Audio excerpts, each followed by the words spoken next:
Hello there and welcome to Fuel Junky, every car lover's favorite place to come down and enjoy the best things in life. Today we got ourselves a mixture of two things who will determine the future, Porsche and EVs. And like always, I will talk you through all the new things and changes on today's star, the Porsche Taycan. So have fun and enjoy. When the Taycan was launched in 2019, it was the first EV from Porsche. They had some hybrids but no all-electric ones. This new Taycan here is the base model of the Taycan family and starts at 83,000 euros. This is already much cheaper than its bigger brothers the 4S and the Turbo S. All start well in the six figures. But buy a few extras and you will eventually get there. Because this is an all-electric car, we have to switch units here. The new base model Taycan consumes 28 to 28.7 kWh per 100 km. And with a battery the size of 79.2 kWh, Porsche gives us a range of 350 to 430 km. This comes in the range of the base Tesla Model 3, but at nearly double the cost. Therefore you have outstanding quality all over the place. With a Porsche you will never do wrong. Normally in an EV there's always one motor for one axis, so the new Taycan is a rear-wheel drive because it only got a single electric motor, in the back. All other members of the Taycan family have at least two motors, making them all-wheel drives. So it's cheaper and it's rear-wheel drive? Sign me up! 5.4 seconds from 0 to 100 with the integrated launch control, which is nearly the same as the base Model 3 from Tesla, just to throw that out there. When launched with launch control, the Taycan has 408 horsepower. This is called overboost, else it has 326 horsepower and 345 Nm of torque. Like mentioned before, the standard performance battery with its 79.2 kWh had a range of around 400 km. This can be upgraded with the Performance Battery Plus, which is a little bit larger with 93.5 kWh, giving you a range of 400 to 480 km. And that will cost you an extra 6 grand. But that's money well spent. Speaking of the battery, Porsche claims that the Taycan needs 22 minutes to charge from 5 to 80% in optimal conditions. And by the way, other people have proven this already, so it's legit. Though one problem remains, you still have to find a supercharger who is capable of charging at 270 kilowatts or more, which can be a little difficult, because as of today Tesla's supercharger V3, for example, is capable of around 250 kilowatts. But hey, 22 minutes is still an accomplishment. With the battery fully loaded, it should be no problem to push the Taycan over 200 km an hour. And it isn't, but at 230 unfortunately it's over. People always complain that EVs are so heavy, and this Taycan is no lightweight at all. But if you consider every little gadget, with its very own electric motor plus the battery packs, 2000 kilos sounds not so much. But this doesn't consider the extra weight you can bring with you.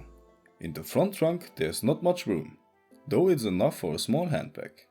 And in the back with over 400 liters you will find something to drag along.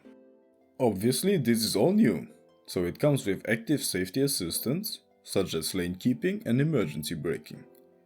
The, let's call it normal Taycan, comes with standard steel springs instead of the air suspension like its bigger brothers. But these frameless doors make up for that. Also double layered glass for sound suppression. And now the probably most important fact of all. The Porsche Taycan has the record for the longest drift in an EV, with over 210 laps on a special drift circuit in Hockenheim, which equals to over 26 miles. Let's talk a bit about the overall design. First, Porsche announced the Taycan in 2015 as the Mission E concept car. In those days it had still suicide doors. How great that would have been. But apart from those, the Taycan is nearly the same. It's an EV and so it has to have a lot of screens. Look no further than the driver's one. It's crisp and sharp and curved. Additionally, you get a center screen and one for the climate control just under that. If you want, although I wouldn't know why, you could buy for 1000 euros a screen for the passenger. Like I said, if you want. Then you can play around, change your favorite radio channel, and maybe it could be of use for you if you want to go somewhere. It's easier to let your passenger type in the location, for example. Now to the back row. It seems spacious, although many have addressed an issue with the headspace in the back. And although it can be upgraded to a 3-seater, I believe there's just enough room for 2 people, or maybe 2.5. Standard are these 19-inch wheels, but as always, for those who want more, 8,000 euros and you get these 21s. So now let's climb to the top of the spectrum. The Porsche Taycan Turbo S is a little bit older than our friend the Taycan base model, but therefore this is the most sport you will get for your money at Porsche.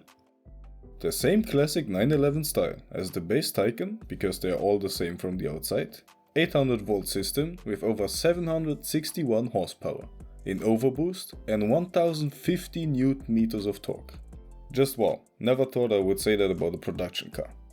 0 to 60 in 2.6 seconds due to the launch control and an average range of 250 miles. Unlike the base version, the Turbo S has also 2 AC sockets, one on each side, and 1 DC socket, so it doesn't matter which way you go in, you can charge this thing. Porsche got the weight distribution exactly right with 49 to 51. Ceramic brakes come as standard, and it has rear wheel steering like nearly every car now on this channel. The Turbo S has 2 electric motors, one in the front and one in the back. The one in the back has a 2-gear transmission. The first gear is for launches and sport mode, the second for everything up to high speeds. Oh, and there's also the Taycan 4S, with all-wheel drive 490 horsepower and 93 kWh battery, and 460 km of range. There we are. We should rename this channel to Electric Junky if we do another EV on this channel. No, just kidding, that name won't go anywhere. What are your thoughts on the very first EV by Porsche? Do you like it, or are you still Team Petrol? No problem, me too.